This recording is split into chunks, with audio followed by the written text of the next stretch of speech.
Welcome, everyone, to the Co-Creators Convergence Thursday Night Creator Convo. I'm Noel Marshall, and I'm here with my beloved.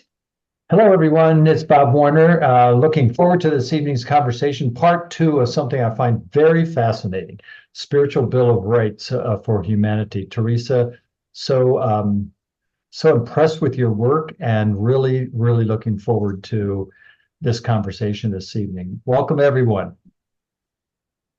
So very good. I'm going to play a little video that tells people about all the wonderful guests that we have coming up, including, of course, Theresa Marks tonight. Thank you for coming back. We love having you here and your message.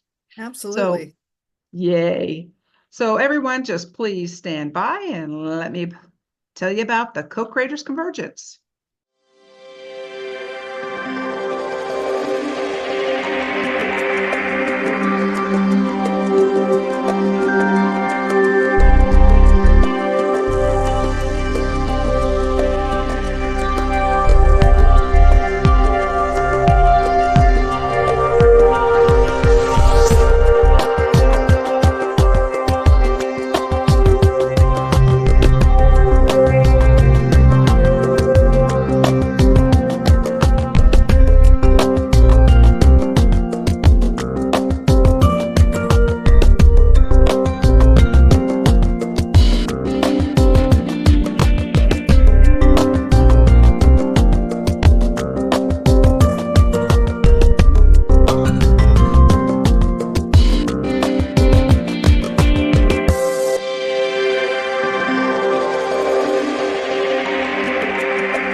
So, welcome everyone, and I'm delighted to have Theresa Marks back with us. And I'm going to tell you a little bit about our friend Theresa. She is an unaffiliated spiritual director and author of a spiritual Bill of Rights for Humanity that lays out 7 fundamental spiritual rights to protect the spiritual freedoms of all people. She wrote it out of her own experience of growing up in an authoritarian religion, as well as her subsequent 20-year spiritual exploration, and also to support the healing process of others who have been hurt by the oppressive aspects of religion. The Spiritual Bill of Rights calls on religious and spiritual leaders worldwide to unite in striving toward global spiritual freedom and oppression-free religion. Theresa is also a professional musician, playing 4 instruments. We're going to find out what they are. And she performs regularly in orchestras and is a longtime church pianist. And you can find more about the Spiritual Bill of Rights at www.spiritualBOR, that stands for Bill of Rights.org. I always want to say spiritual Borg, but no, it's spiritualbor.org. And also theresa.schumacher at gmail.com. Right. So welcome back, Theresa. Thank you, Noel, for that wonderful intro. I thought to get started here, may I do a quick centering kind of grounding for everyone That here? will be wonderful. And I was going to mention that, and I didn't. So I'm so happy that you reminded me that. Yes, wonderful. I'd love to have that. And so I'm going to turn off my video. I'll be with you, but I'll be here the whole time and letting more people in as they come. But yes, let's get centered and let's get this party started. Great. Well, I just invite everyone to just close your eyes, go inward for a moment. Connect with your breath in and out, and connect your feet to the ground. Feel that grounding energy from our Mother Earth. And let's just ask our inner spirit, the inner wisdom that we all have, to be with us and show us what the parts of this presentation that we need to know most, either for ourselves or maybe to share with other people.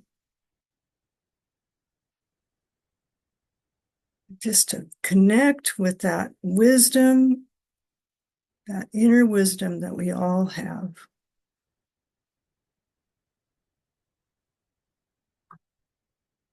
One more breath out.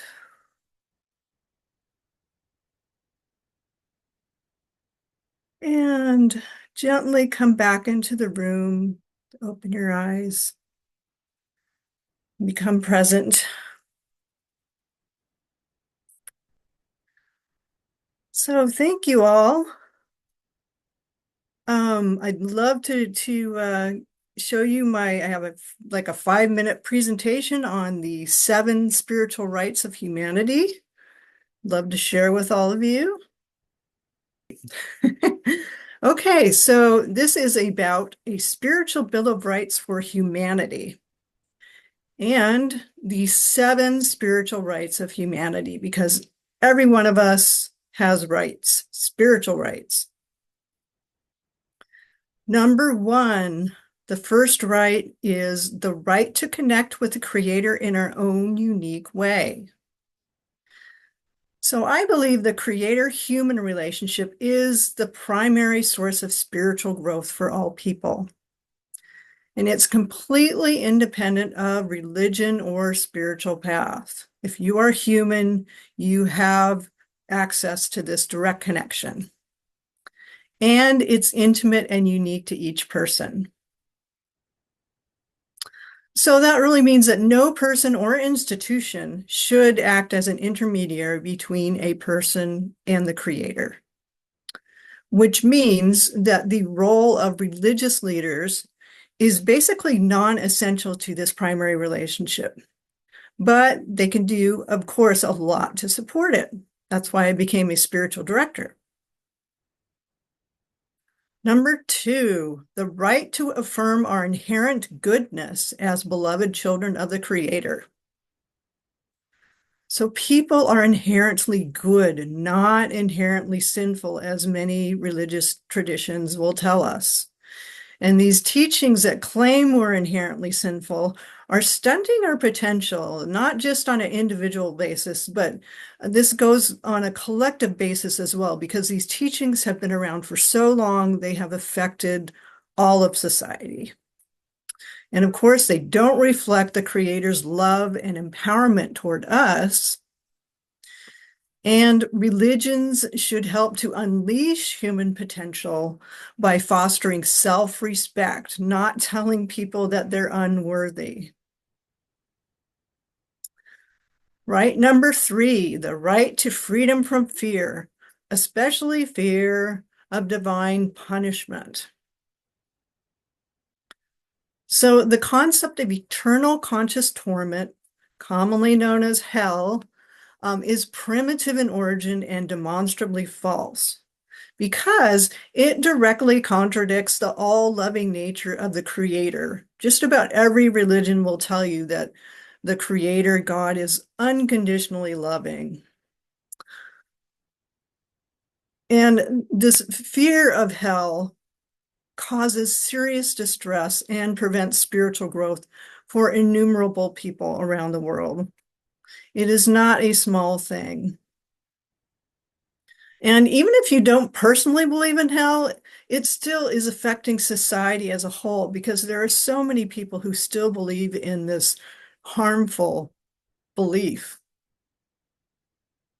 But the good news is that we can choose to adopt better ideas of the Creator.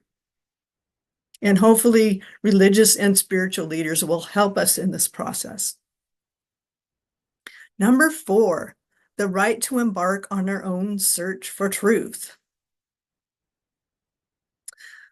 So the greatest adventure of the human experience, I believe, is the spiritual journey, because we each have a unique journey with diverse viewpoints. And we grow best when we can explore what speaks to us, not what speaks to other people, but what speaks to us. Right number 5, the right to freedom from religious obligations. Religious activities should be voluntary. You shouldn't be forced or mandated to believe or do things that don't resonate with you, that don't have meaning for you, that sometimes are even harmful for you. Because the Creator does not revoke our free will by imposing obligations on us. So when religions impose these obligations, which are primarily man-made obligations, it really violates the spiritual liberty of their followers, and it can often, unfortunately, result in a lot of shame and guilt. Right number 6, the right to access all spiritual leadership roles. I love this graphic here because they represent so many different spiritual traditions, but I do notice that there are no women represented.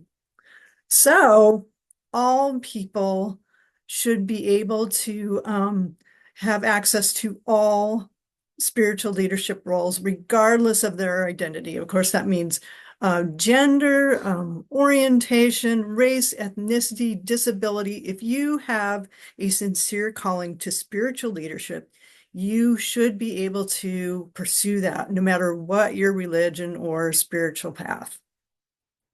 Because, of course, it's going to strengthen humanity when all groups are included. And it's the environment of equality that will feed spiritual growth for everyone.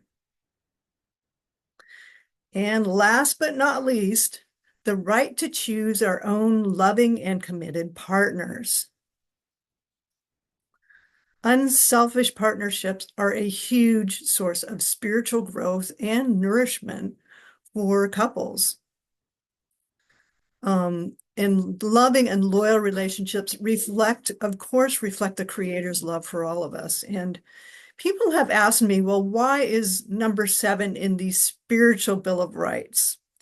And it doesn't seem to be a spiritual thing for them. But what I will tell them, and as anybody who's been in a long-term relationship knows, you have to be unselfish and grow spiritually for those relationships to work. And so that's why this is in the spiritual Bill of Rights.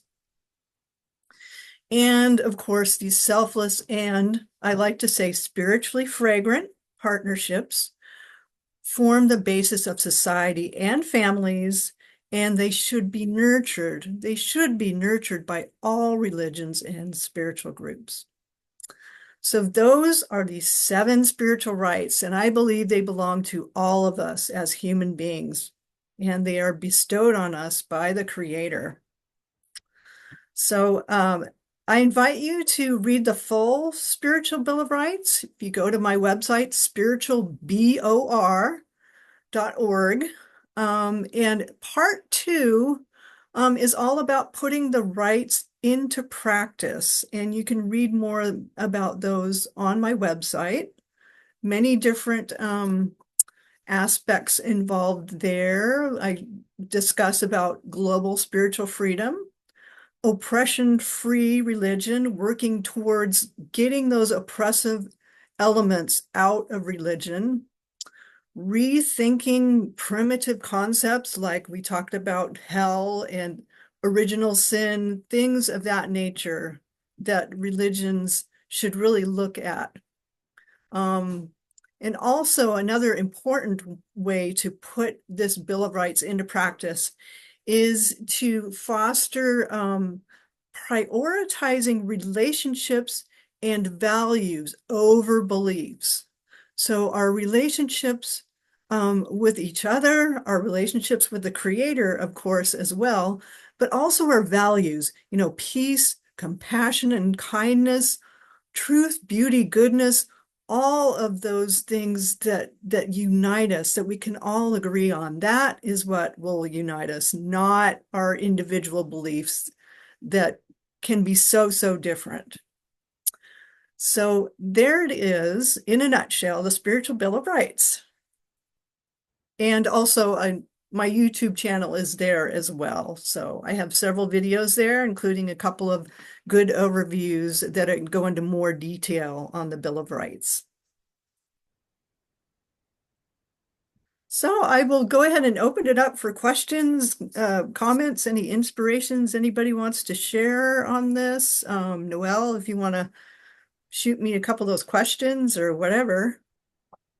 Well, I'm still trying to get over your spiritually fragrant uh, relationships. I think that is so cool. But Yeah, I love that term. yeah. Well, I do have a question. What is the role of evolution in spirituality and religions, do you think? I mean, it seems like we're using a 2,000-year-old cookbook is guiding, a lot of people. And, I know that you're also a student of Urantia, which Mhm. I believe is a very evolutionary uh, look of, evolved look of what spirituality is. And so, do you think, is that just another area that's oppressed or repressed, just like women being leaders? What do you Yeah, think? that's a great question, the evolutionary aspect of all this. And I would say, we all know about, I don't want to point fingers, but um, religious systems that maybe are more primitive might be, those that rely a lot on superstition. um, I don't want to point fingers, but I think like aspects of things like voodoo, that maybe rely on sacrifice, even animal sacrifice. Certainly, aspects of, the ancient Aztec religion where they had human sacrifice. Um, those primitive ideas uh, definitely tend to evolve. And so we are in this evolutionary process. And I think the more you get into the evolution of spirituality, the more direct it becomes. And so that's part of my intention with the Spiritual Bill of Rights is to free people to be able to find that direct connection. So it becomes no longer about an institution or priests or ministers or even a tribal group um, ruling your own personal spirituality. It becomes more of a personal self-led process between you and, however you view your higher power. So So that's a great question. more about self-evolution is what you Yes. what you more would encourage more. And maybe the institutions just aren't going to keep up with that. And that's why you maybe have to kind of break away and get that direct connect, you know. Yeah. That's a great point, because I think what is already in the process of happening is individuals are starting to find this direct connection, and some of them are still, very involved in some of the institutions, and they are helping to transform those institutions. I've been involved speaking to some folks on the progressive Christian side of things, and they are really starting to grow out of some of these crazy ideas about hell and original sin, and God is angry and wrathful. They're starting, because the individuals have experienced for themselves that no, that's not what spirituality is about. That is not what my personal connection with the Creator and God is about. So that's, yeah. Mm-hmm. Mhm. Well, tell me, what do you think, like a world with a spiritual freedom for all would look like versus what we have now? Right. Well, now, and this is not just with religions, but of course, we can all see some of those really heavily authoritarian religions, um, ruling people's lives, telling them what they can believe and what they can't believe, telling them how to live their lives even. You think of places like some of the Islamic countries certainly are just very, very heavy-handed, but even certain fundamentalist kind of religions are very much that way, that they rule your entire life. And so what we want to see is we want to see religions start to allow their followers to make their own decisions about their own beliefs and practices, even though that it kind of sounds foreign to us right now. But that is what a global spiritual freedom would look like. In addition to, I want to make a special mention of countries like North Korea, China, Russia, those countries that are under these strict political regimes. What they uh, those things actually become like a belief system that they are trying to push on their citizens, and that those countries have to come in line with some kind of a feeling of spiritual freedom. And so this is going to be a very long process, decades, if not maybe centuries, for everyone to be able to come into this idea of spiritual freedom. Everyone should be free to find their own way and have their own beliefs and practices. Mhm.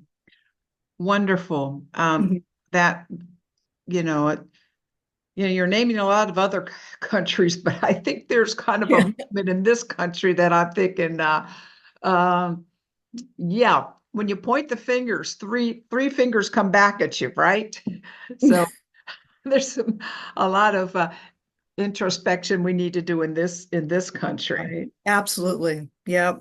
And that's probably, you've experienced that. You've lived that, right? I mean, from what was your actual background? Yeah, I grew up traditional Catholic, very traditional. Not there are a lot of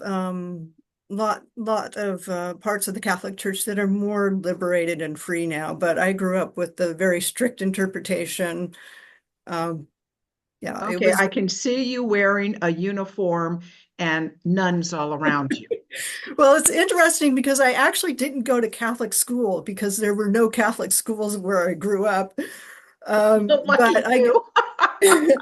but we were very well indoctrinated and kept within that whole. I didn't leave the Catholic Church until my mid-30s because I was so indoctrinated in it. I really believed for many, many years in my adult life that they had the truth. And it took me a while to break out of it. Wow. Well, Yeah. I can relate. Yes, I am a recovering Catholic, as you might guess. Oh, yeah.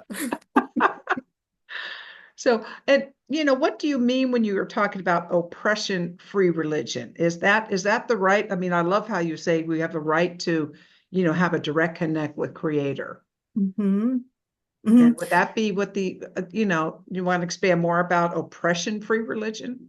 Sure. When I talk about oppression-free religion, I'm talking about there are so many elements in a lot of the world's religions that are like oppressive elements.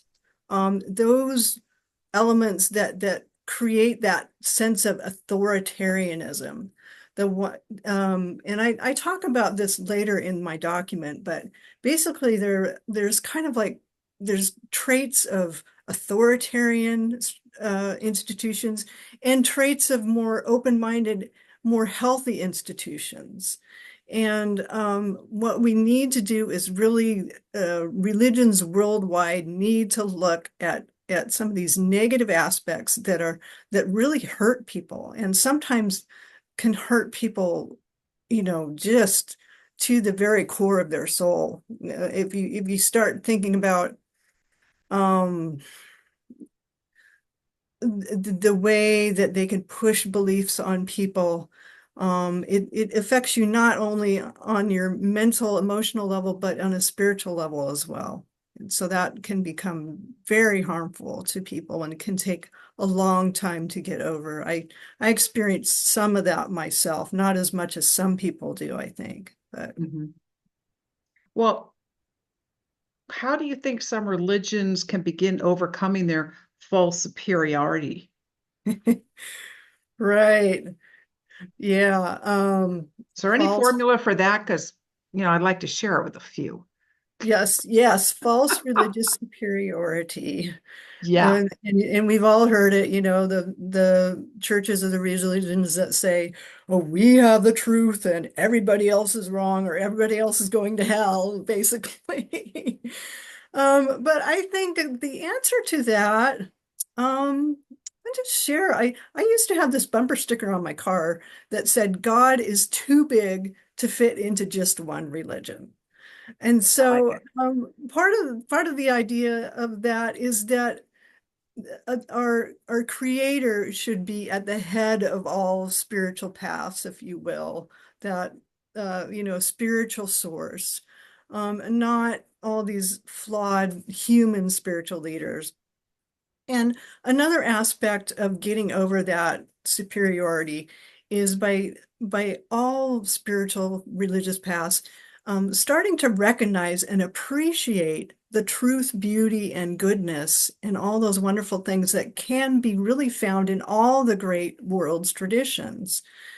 You don't need to look far for some of these wonderful positive aspects, even in traditions that you've never thought of before, or you thought maybe were, um, whatever kind of negative connotation you might have of it. If you look deeper into it, they all have these truthful elements. Mhm. And so we need to start stepping back and learning from each other. And so these efforts at the interfaith movement is a wonderful thing. Mhm. And a lot of within larger religions like the Christian religion, there's been a lot of movement towards ecumenical movements, interdenominational things, anything we can do to like share our particular brand of spirituality with other people and the specialness that we have of our tradition is going to help with that process. Well, the Pope, I know there's some folks on here who will correct me, but the Pope was in a foreign country recently, and then he was saying that, there's truth to be found in all religions. And so I Mhm. thought, okay, you get a star for that. Well, Yeah, Pope Francis.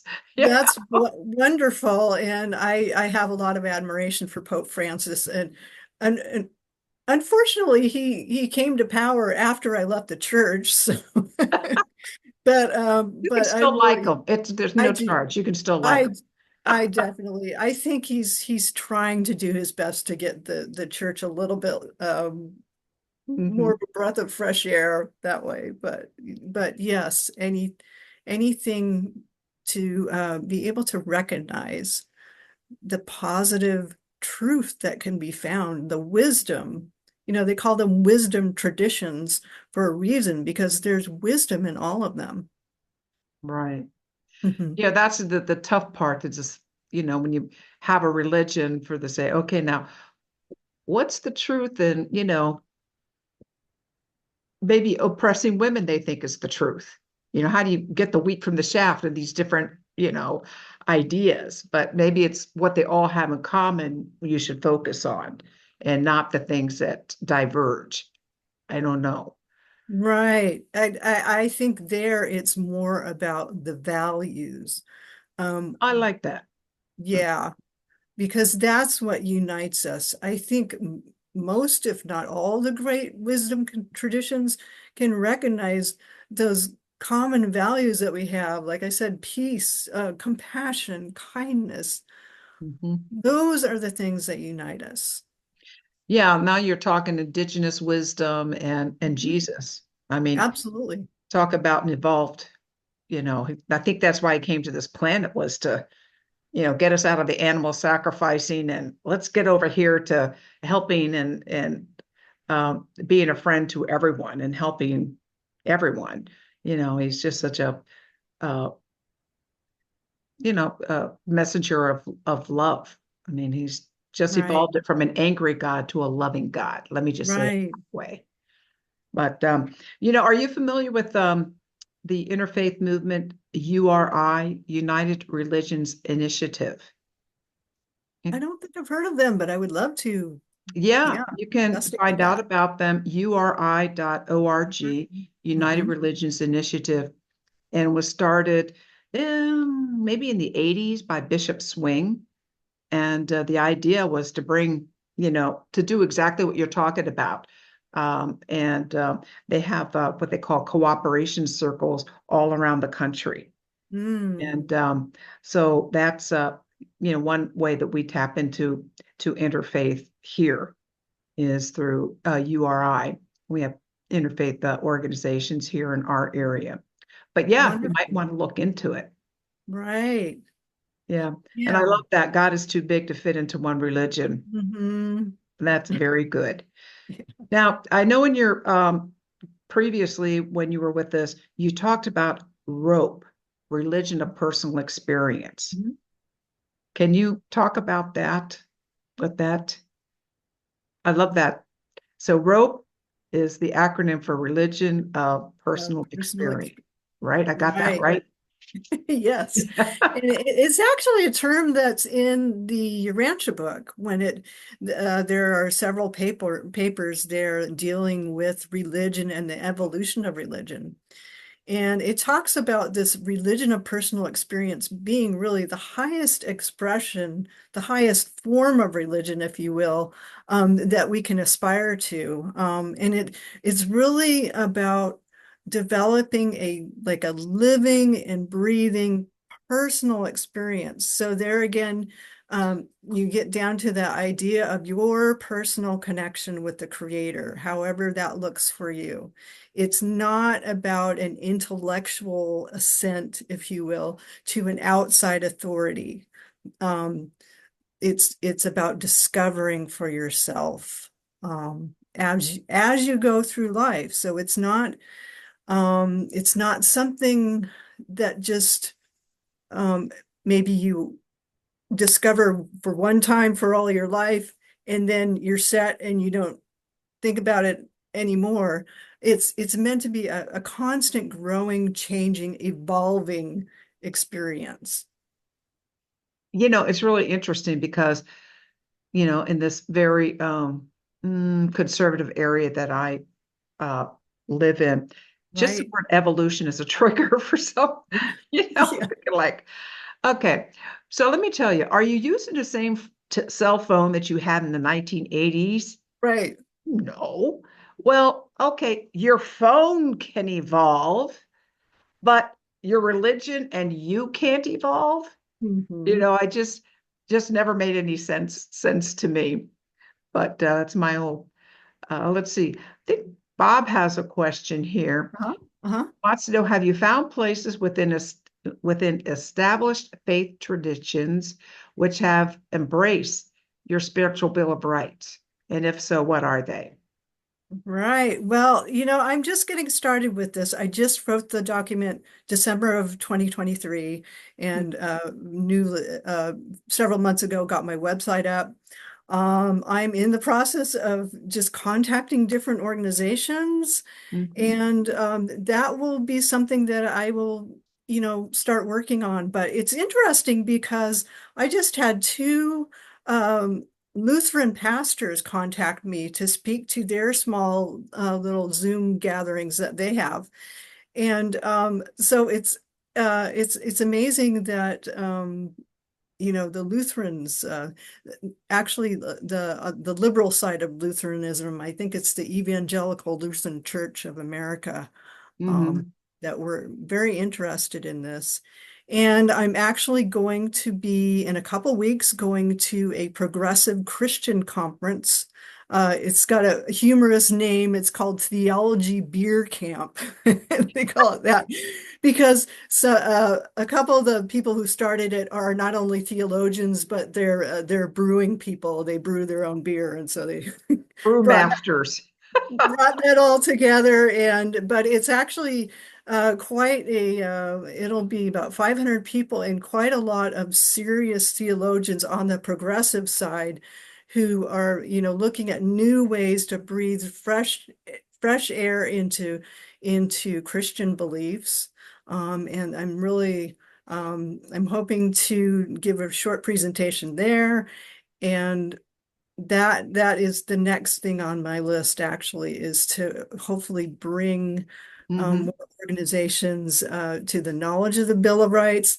And if they would, quote unquote, endorse it, that would be a wonderful step as well. So, Well, to me, it seems like, I think I told you last time, you need a bookmark that has the Spiritual Bill of Rights on it. I, Yeah. It's too much to fit on a business card, but I think that would be great. But, I feel like, hey, you're hot off the press and we got you here. So right. we feel very privileged and seeing how it just came out in December of Mhm. last year. We'll Mhm. give you another couple weeks, get this all spread around all the Christian churches. Yeah, yeah, But go ahead.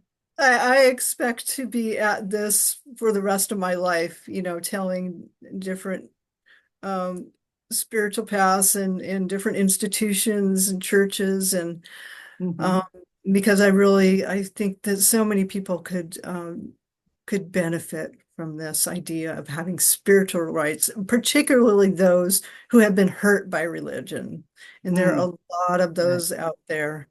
And yeah, I just want to see it help transform, our Mhm. world. That reminds me, at our UU church that we go to, Mhm. twice a year, they offer a course called Spiritual Recovery from Spiritual Trauma. Ah, And I'm thinking about making sure our minister has sharing this Bill of Rights to it because I think it's fantastic.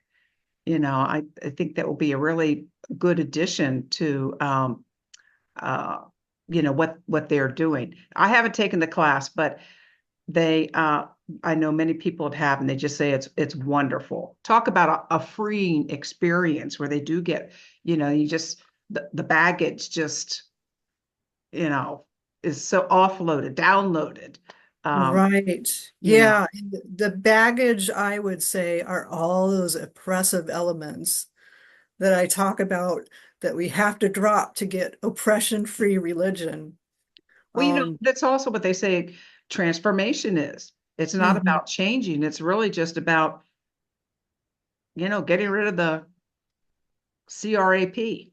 It's kind of Exactly. yeah, all Yeah, the all the stuff they had programmed into us, going like, no, I'm not taking that. No, no, I don't think so. And when you do that and really become authentic in your own self, you know, what a great feeling. And I'm still working on that all the time. right. Never Yeah. ending job, at least for me. I Yeah. can only speak for myself.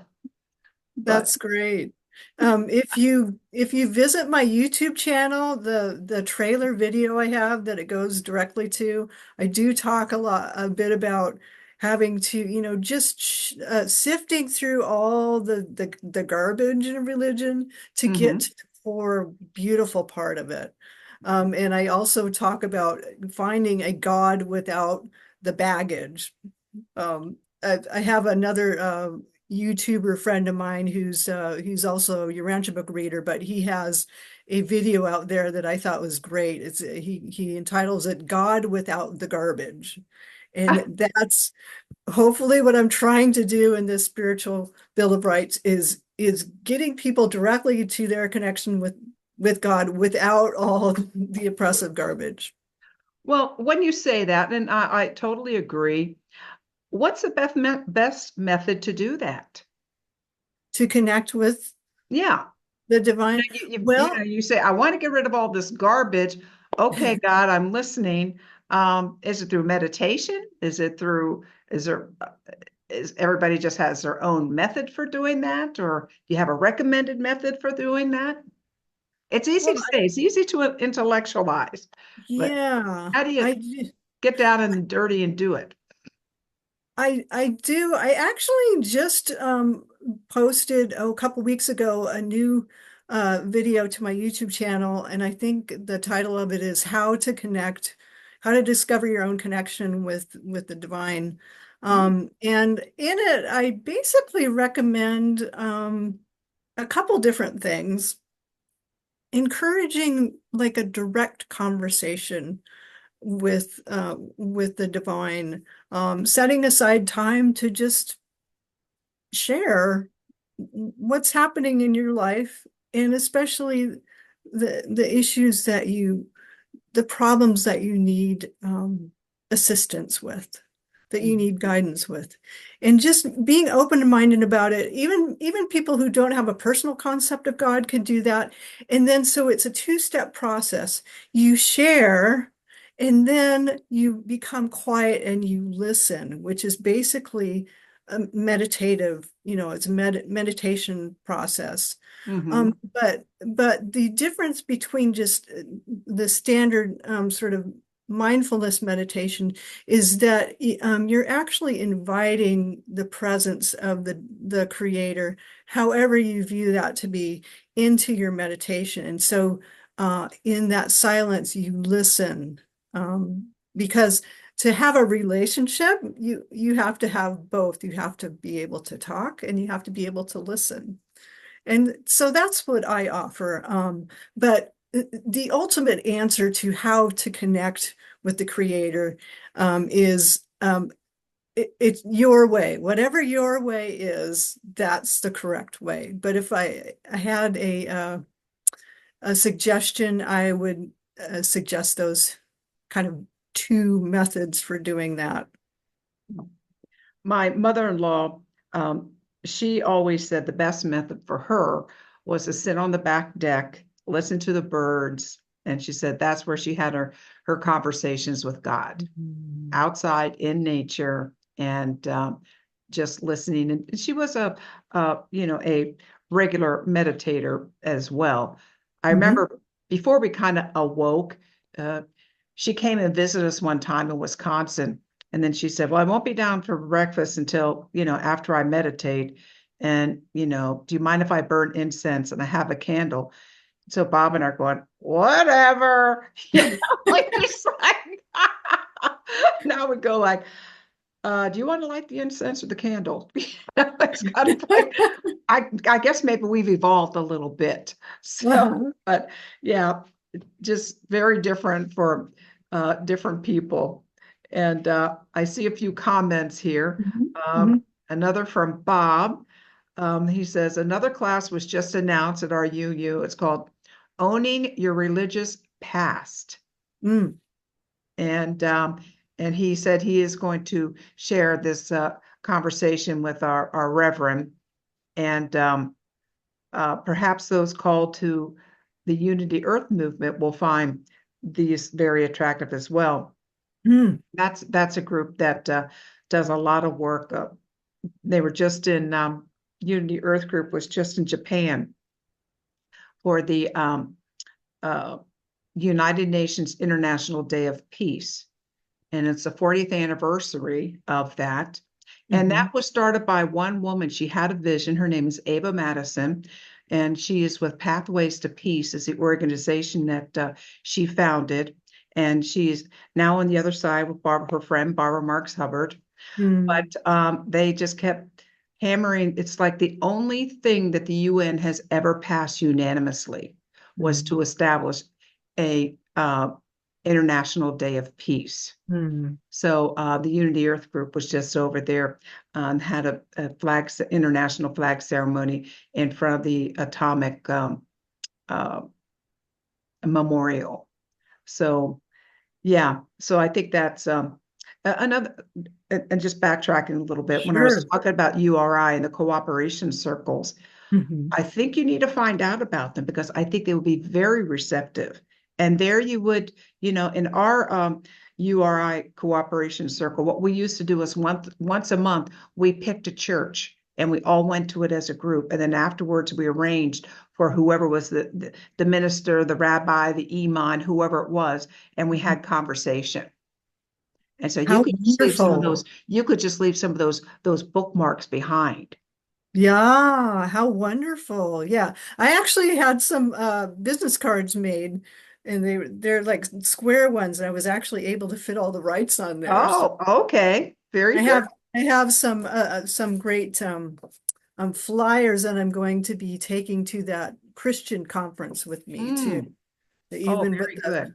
the fancy UR code on there as well. I So that see it. Yes. all the high tech stuff. Well, let me see. I'm going to refer back here to my notes.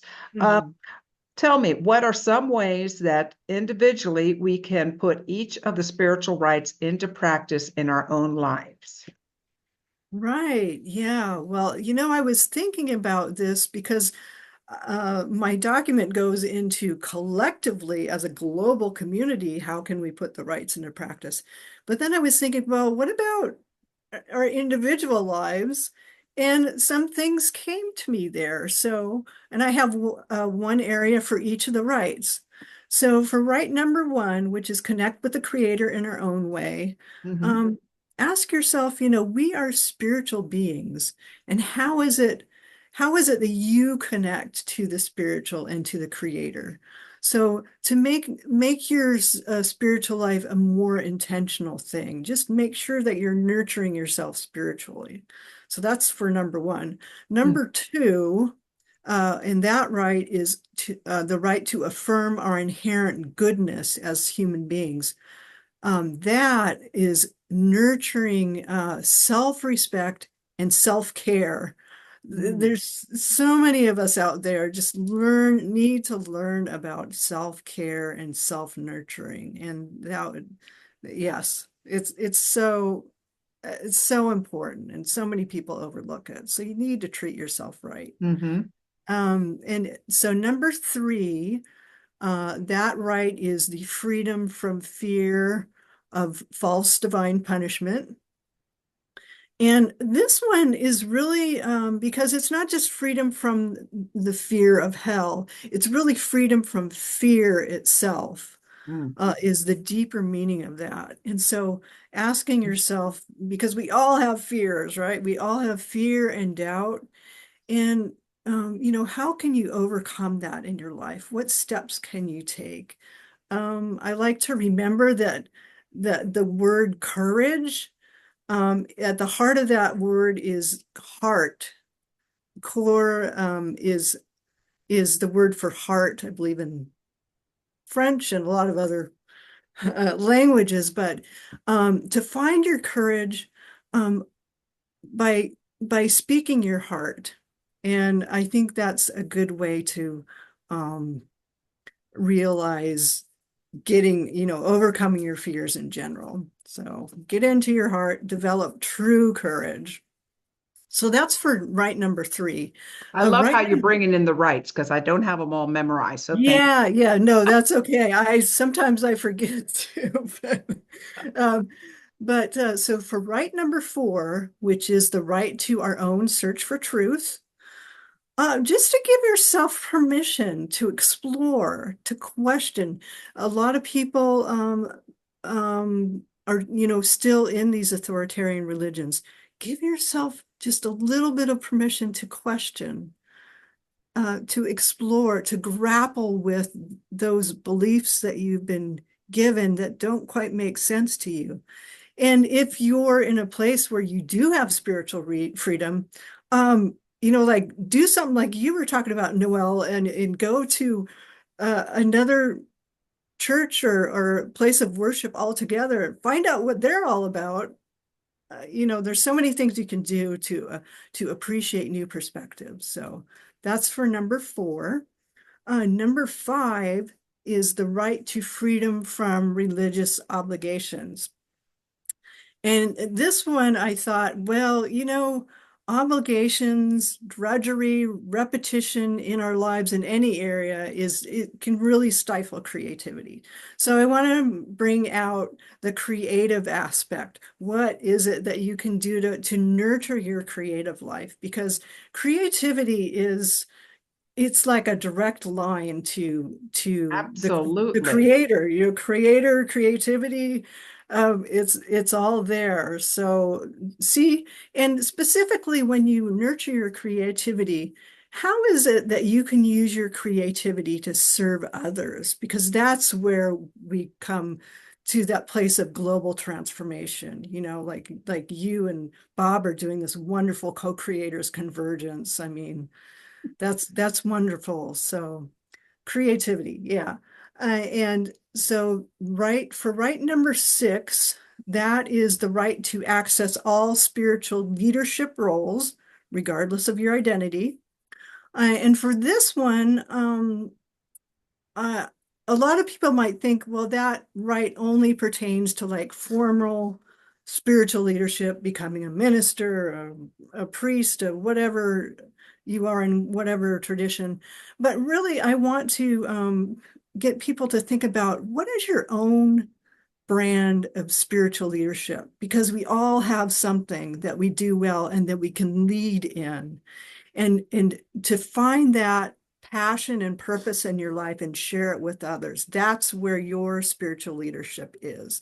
And so we all need to find that, regardless of whether you go in formal, or you're just you're out you have your own outreach to the world in whatever community you belong in. So that's important to find. That's great. um You don't have to be in front of the room, and you can just do it in many humble, just kindness. You Absolutely. I know, mean, I like I like to bring my mother into this. She's 82 now, but part of her ministry is cooking for other people. She makes the most wonderful pies, and probably over her career, she's probably baked thousands of pies. Most of them have gone to like school bake sales and church bake sales. and And where's your mother live? she lives in Portland area. Oh, Yeah. and that's It, a little far. yeah, and but That's she great. I love it. So she has a pie ministry, right? I mean, there's so many things that you could do, but she loves people that way. So Oh, that's funny. That's like me and my brownies. yeah, totally. I mean, I'm sorry, I interrupted your flow. I think you just finished yeah, number 6. And yeah, um, yeah, Margot Brand says, yep, my brand is my brand. Ha ha ha. yeah. That's great. Yeah. Yeah, that's good, So, Margot. and Okay, so you are on so number 7, I think. number 7, which is the last one, is the right to choose our own life partners. And in this one, I'd love people to focus on, how are your relationships? That means not just your individual family relationships, but also community. How can you nurture those? How can you reach out to others in selfless service? Because that's the way, that we're going to heal this world, is by reaching out to each other. I love, there's a Christian song, maybe you guys have heard of it, but um, that I love because it has that message in it.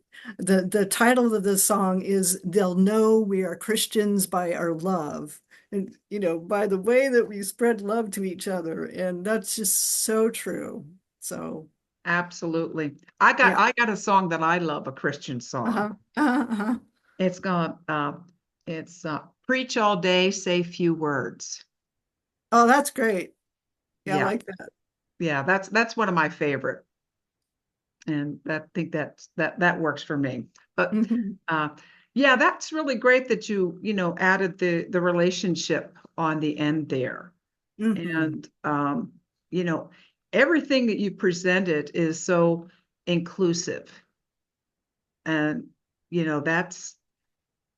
that's where we need to go. We need to start focusing on what we have in common versus what tears us apart.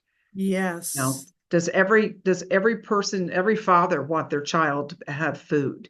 Does every mother want their child to be safe? Does, if we start focusing on those things and make them, how do we accomplish that? How can we do that? And that as you said, relationship with, there's, I don't know, I think in this time on the planet, there's a lot of challenges to look for what we have in common. There's a lot of, especially in this country, we are told there's a lot of division. And when I get told this over and over and over again, makes me go like, that could be true. Or it could be somebody wanted me to think it's true. That, because I have a neighbor that has a sign that, you know, politically is different from me. I love that neighbor, Mhm. and I can go down to her house and have a nice chat anytime. And, we may not talk politics, but we'll talk about, we'll still have a strong friendship, but when we just start looking for, you know, what we have in common, I think. Right. That's beautiful. I think we need to spend more time just appreciating each other individually as human beings. Because I think the thing is, and my spiritual direction practice is cluing me in on this, but when you really sit down to listen to people's stories and where they've been in life, it doesn't matter, what political or any other group they belong to, you start to see the real person and what has inspired them and the inspiring things that they have done in their life. Mhm. It's just so connecting. Right. And it's something you have to look for. I also have another question for you. Mhm, You talk about relationships and values being ideal anchors for religion. How mhm. does this differ from how most religions work now? And how can this help bring about widespread reform and healing in religious movements, institutions? Right. Yeah. So I mentioned this in my document. But so the difference, most religions these days are what I like to call belief based. You have to affirm certain beliefs to be like a member of any particular religion, and that includes things like standardized dogmas, these creeds that you have to recite a lot. So a lot of times it means certain practices that you have to do, and the problem with these is that um, it leads to this idea that especially of the religious leaders thinking they have to preserve the purity of those beliefs. And so then they start enforcing, what uh, enforcing that kind of uniformity on all their followers. And that leads to that oppressive quality, and it leads to these schisms and sectarianism. Um, and so, in order to counteract that, I believe we need to start shifting towards prioritizing relationships and values over beliefs. Now, beliefs, they're not necessarily bad. I mean, there's a lot of things that can be inspiring and beautiful and positive about beliefs.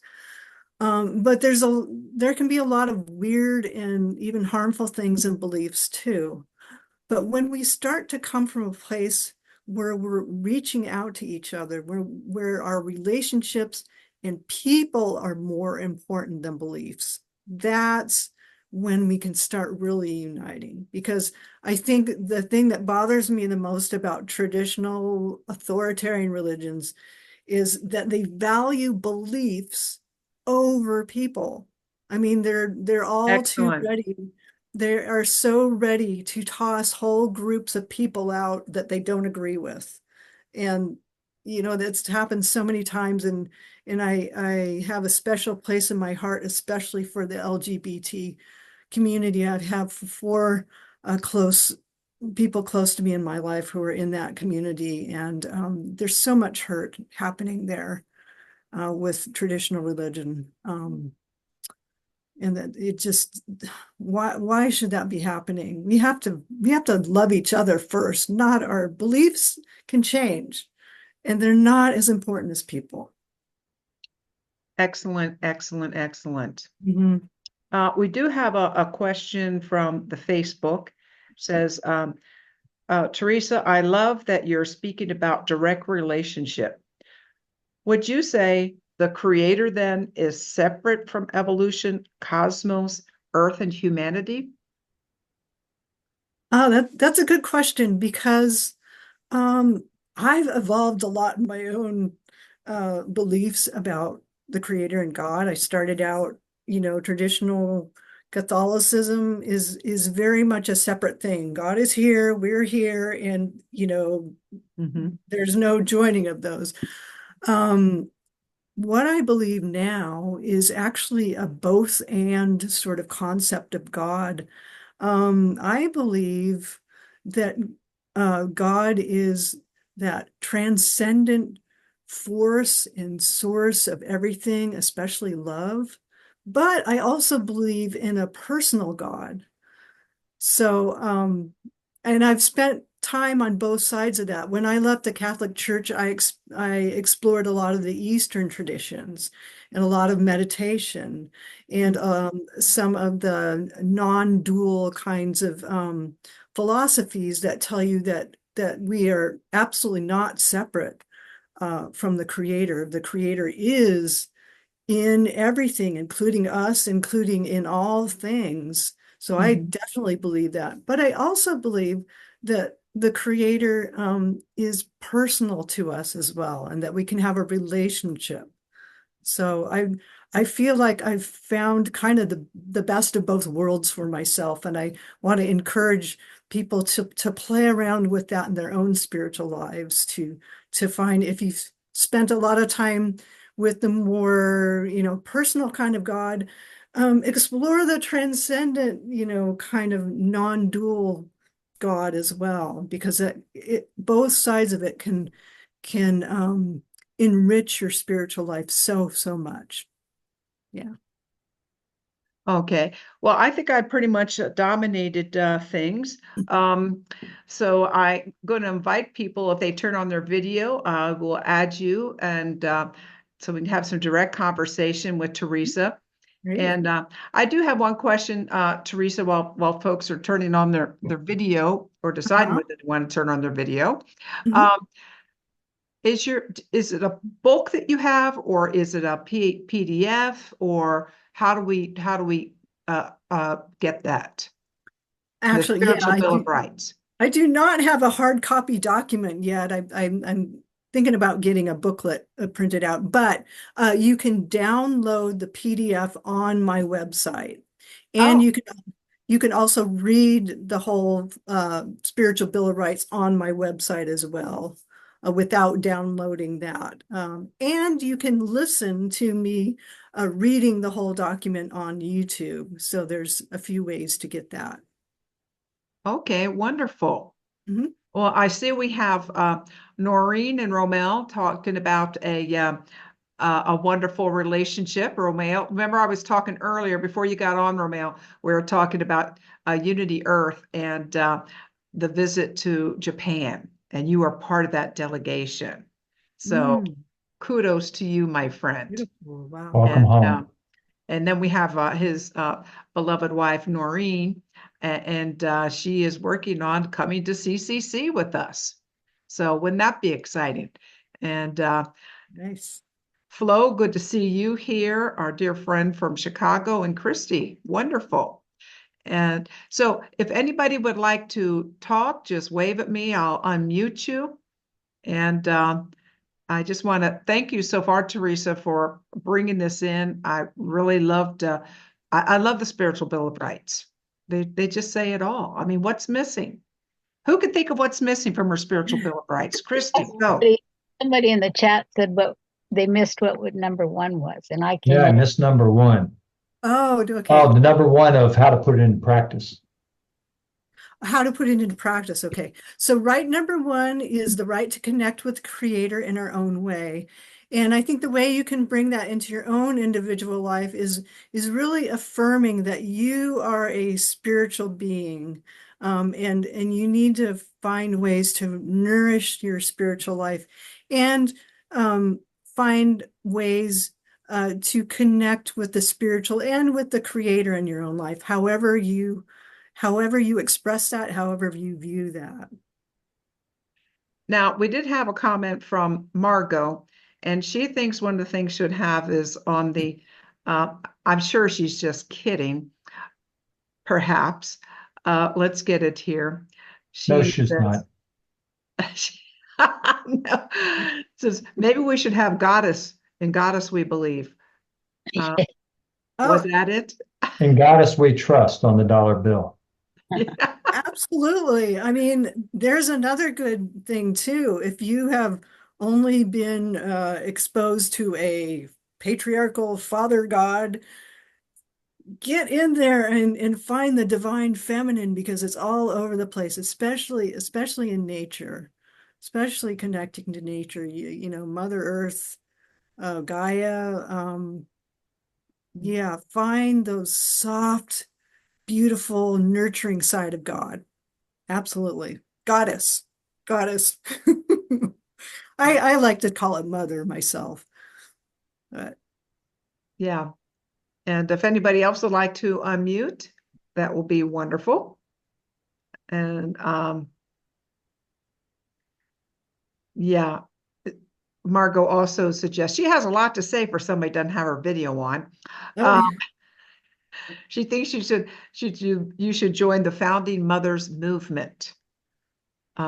It's a movement that's just started in the last quarter. Christy, I think you just joined. Yeah, I did. She became a Oh, partner. It's Founding Mothers that world, and it's about a matriarchal instead of a patriarchal system. It's about nice. Yeah, I think they're moving towards partnership model. yes, you're Mhm. exactly right. Partnership, peace and Mhm. partnership But is we have to rise the divine feminine first because we have the patriarchy up here and the divine feminine's like a little blip on the radar screen, hardly acknowledged, hardly seen and recognized. And so to get into this relationship that even what Jesus and Mary had is the partnership equal. She had women that she led, and he had men that he led, and they worked together. And his final demonstration of that, of course, was at the resurrection, he appeared to her. Mm. first. Yeah. And that was incredibly significant because people don't often think about that, but that really sealed the deal for his demonstration that women are equal. Because if women weren't equal and we were truly inferior, then why would he appear? He's all about truth, right? The truth is Right. free. So he made a That's very strong statement to appear to a woman, especially at that time. hmm Yeah, that's beautiful, Christy. And right here, maybe I'd like to make a plug for another um, gal who's actually been on Co-Creators, Donna D'Angelo. She wrote a book called The Women Who Loved Jesus, and it's based on the Urantia book account of the life and teachings of Jesus, where he actually ordained 12 women apostles. And you can imagine the uproar that he would have had back in those times. But Mary Magdalene was actually the most talented public preacher of the women, and that's why she had such a strong connection. But all of the original 12 women apostles had a very strong connection with Jesus, and Jesus actually taught them about their feminine side, the feminine side of God. He taught them about the sacred mother, the sacred feminine divine. And so, yeah, thank you for bringing that up. Yeah, that is an excellent, excellent book. And we've had Donna back, and she's coming back again to talk about Adam and Eve. Nice. So a very, very different story from the kind of fantasy, almost cartoony story that's in the Bible. I mean, Right. but Mm. it's, you know, you, it resonates with me. Some people, the Bible story of Adam and Eve, that may bring them closer to God, and that may be what it is for them. For Mhm. myself, it doesn't exactly make a lot of a sense. But you know, the uh, there are other ways. I'm really interested to hear what Donna has to say about that. Mhm. But yeah. Well, Noreen and Romeo, I know you all. It's very early where you are in Pakistan, and Oh you. my I know you goodness. got on a little late here, but I'm wondering how would the Spiritual Bill of Rights? I know you do. You have peace cafes.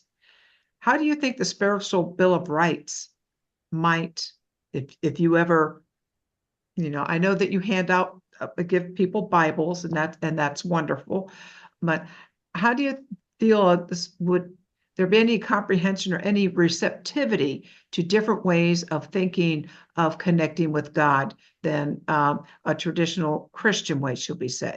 Does that make sense? You know that very well. Position in Pakistan, it's very bad for the Christians, especially for the minorities, because they have not too much freedoms to promote the Bible and spirituality in other communities.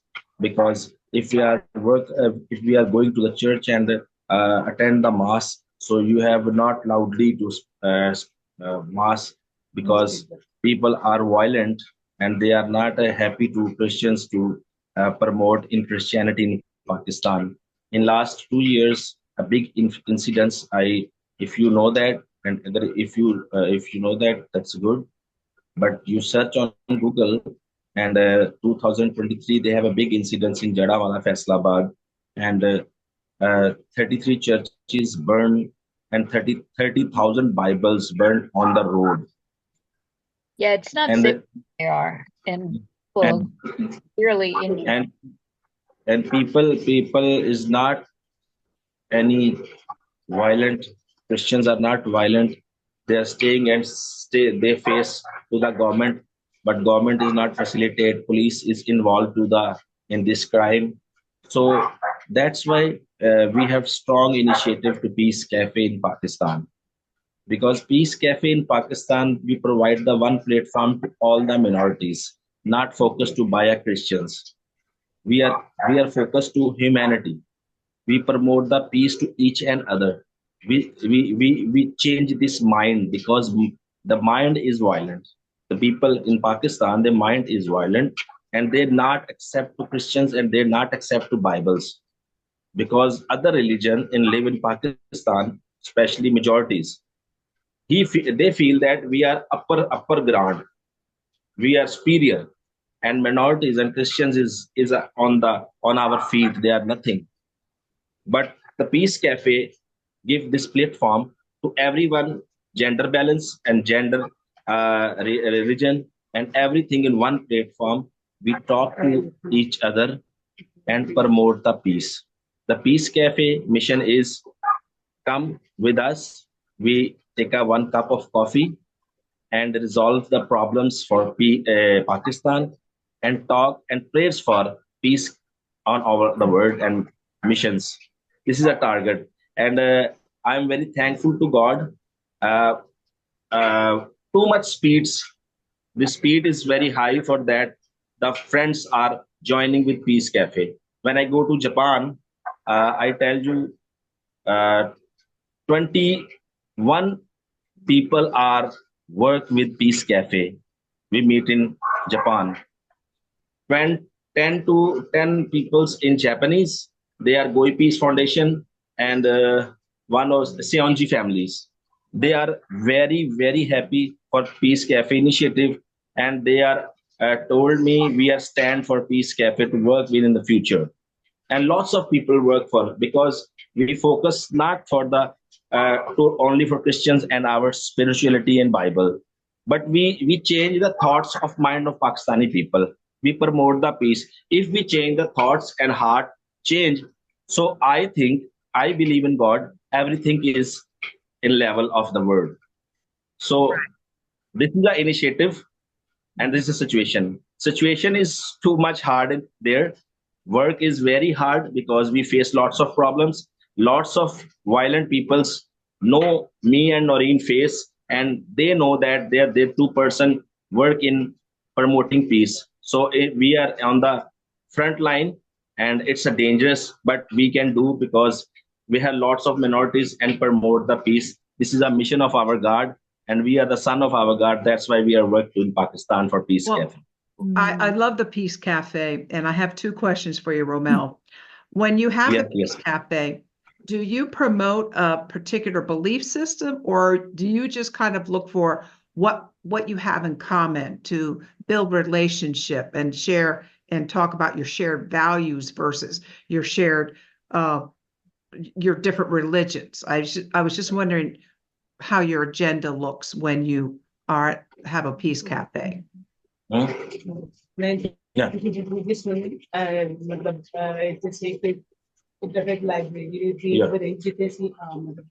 First initiative for Peace Cafe, we promote the Peace Library, because we are still work for the Peace Library, Mhm. and we invite for the students, university students, school students, youth especially, and they know they don't need, they are focused to religion, every religion, Muslim, Christian, Hindu, Sikh, Bhai community, everyone come and sit, read the books, talk the Peace Cafe, and especially focus to promote the peace. Not a target to any mission, not a target to missionary for Christian promotion. Because organization is Christian, staff is Christian, but work is only for peace to everyone. So we are invited in Peace Cafe, everyone. And in first priority, we work for the Peace Library in Peace Cafe, because library is too much important. In every religion book there in the library, and then they are come the students and anybody, so they take a Bible, take a Gita, take a Quran, That's so read it. wonderful. Yeah. Good. So they So then if they, yeah, yeah. I was going to say, if CCC gets, if Noreen gets to come to CCC, we'll send her back with a lot of books. That's for Yeah, sure. yeah. And We the need other thing also. I want to know, I have a second question. I know you had a special coffee mug made up because, when at the Peace Cafe, peace starts with coffee, I think it says. Do you have Yeah, any of your Yeah. mugs left? I told you they would like the coffee mug. This is a special idea for Christy. Oh, was it? Ah, Make coffee. Peace mug. Yeah. we want to see the peace mug. You need to have a peace mug, and then Thank, everybody can buy the peace mug and help them out, and then yeah. Noreen, send it to you in the chat, and you see. When I go to the Japan and with the take my mugs and we distribute. So Ben is come to my room, and Ben told me how much you cost for the mugs. So I told that I don't need any cost. They, if they have feel that we have give some funds, so you funds to Peace Cafe, not for me in this mug, because mug is not a prize. We Right, need a focus to a Peace Cafe. right. So Ben give me $200 for this mugs in my room. So Awesome. valuable peace mug. yeah. Did So you get a so peace mug, Christy? Got you uh, money. so, I I don't appreciate get money. first I am in the room, and when I room and go to the sleep, and first I remember to Sister Christy and Sister Noel. They give the idea to go and promote to Peace Cafe. So it's very wonderful. Thanks to you, because if I receive two funds, so background is working on both of you. Yeah. I was Awesome. telling him it's like at the Zoom meetings on unity.earth, we have like 20, 30, 40 people, sometimes more. Mm. Buddy bought a peace mug, we could all come and we'd all have the peace mug. It's just like the flags of one family, right? Right. Yeah. I want to see the peace mug. Do we got a picture of it, or you have one left? Yeah, Wow. she can find and send it to now. And URI is work for Peace Cafe, and Monica in there, and me and Right. Monica long meeting Right. for the Peace Cafe. And Wonderful. Monica told me when I go to my country and so give me some information, I some funds to Peace Cafe, and they are also send the book, give me the books for um, Peace Cafe library. So just a bit, I take a book, I show you the book. Yeah, there. So Teresa, as you expand your communication there's channels a with picture the of it. bookmark and with other things that you're working on, there are many organizations that have mugs, Wake Up to Your Divinity. That's Ah, a Center for Spiritual Living. right. Unity churches have their things. So you have a series of mugs with 7 spiritual Bill of Rights, one on each Ah, mug. there So a you series go. of 7 mugs, And series of 7 mugs for the spiritual Bill of Rights. That's cool. yeah, Oh, wow, cool. The thing is, it's Wonderful. Can you it's see a, the mug? the yeah, thing this is a mug Yeah. about the side chain. is that Unity starts with a cup of coffee, and there's Romeo, Next, and there's Noreen, and this is their organization, Christian Media Services for Community Development Pakistan. Common ground. next more picture. Change the other side. Okay, let me see. All right, take me a minute to get there. But Yeah. Teresa, I have a question for you. Sure. So what you're hearing from Romel, what in your Bill of Rights, what do you think this qualifies as? What are they doing that? oh, look at that. Yeah. Wow. Well, first of all, thank you, Romeo and Noreen, for your wonderful work there, and putting yourselves in jeopardy even to work towards this peace. But I would in some ways I would think I would call it an interfaith effort, but it's also beyond that, right? Because it's talking about different, not just different traditions, but different customs and bringing people from different identities together. But the more we can do to get to know each other individually, that's where we're gonna connect. And things like this cafe piece are just Isn't it beautiful. a great idea? Yeah, it's wonderful. So on this side of the mug, they have their contact information, and then look, the co-creators Convergence got on there, and this was the symbol for the rising sun, and that's Unity Earth and Goy Peace Foundation and Ungun. Shows all the partnerships. Yeah, Mhm. so it's about Mhm. partnership. Yeah. So Ungun. And very, then people very say, good. "What is that ungun?" See, you give a peace mug, and when they come to your cafe, they say, "What is that ungun? What the idea of ungun? What does that mean?" And then you can talk and you can explain. Yeah. Yeah. When the Dr. Marty see the mug, and they are look for the logo, and she's crying. Yeah, she's Well, I was crying, quite and surprised too when yeah, Noreen yeah, this showed is a me. surprise for Yeah. Dr. Marty, and she's crying a big hug to me. So you may paste my logo. So I told her, they all logos are the part of Peace Cafe, and we are the family. There you Yeah. go. There you go. You're international. So Teresa, This, there is this is a a wonderful Mhm. this is a God. book, the book Yes. for URI. Uh-huh. Yeah, URI. Marty, Monica, give me the Monica. book for Monica the is part of the URI I was telling you about, and she was a representative to United Nations for many years. She Yeah. just retired a couple years ago. But Yeah. we have to close it down because Teresa, you have given us so much wisdom. You've shared your time with us, and I'm about ready to call it a night here in the East Coast. You're in the West Coast there. Krista, you're in the West Coast too, aren't you? Yeah. Thank you for joining us. And Romel and Noreen, you're just starting your day. So Yes, small start. how do you look so good that early in the morning? Yeah, very nice. Well, God bless you all. Thank you for coming. And Teresa, we loved having you back. Thank you so much. Thank Thank you you very much, so all of much. you. Yeah, blessings to everyone.